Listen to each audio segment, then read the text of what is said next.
started by planting 2 mini pine trees on each side of the window box. Then I placed some cedar and pine sprigs all around the center of the box. I also added in a cedar garland and laid it all around the window box to fill it in more. Once I was happy with the placement of all the greenery, I decided to add in some gold picks. After placing all the picks around the window box, I added in some Christmas lights to give it some extra sparkle at night.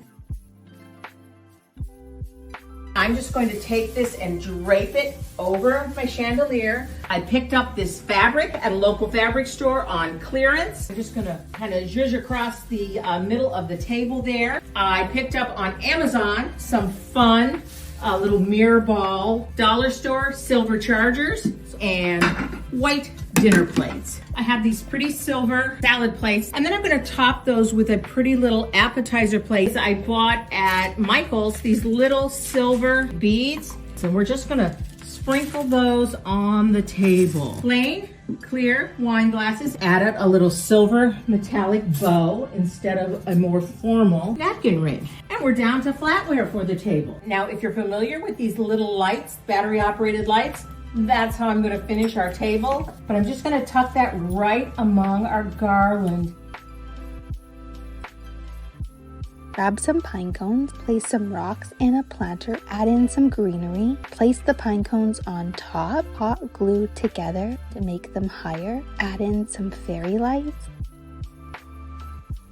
Head to your local salvage, vintage, or thrift store and pick up some white glass globes and thoroughly clean the outside. Crack open a bottle of decoupage glue and thickly brush the glue all over the glass globe. Hold the glass globe over a large bowl and sprinkle ground glass glitter over the entire globe. Gently press and pat the glass glitter onto the decoupaged globe and then shake off the excess into the bowl. You will want to spray the globe with a clear spray adhesive. Take a string of twinkle lights and stuff them inside the glass globe.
Thank you.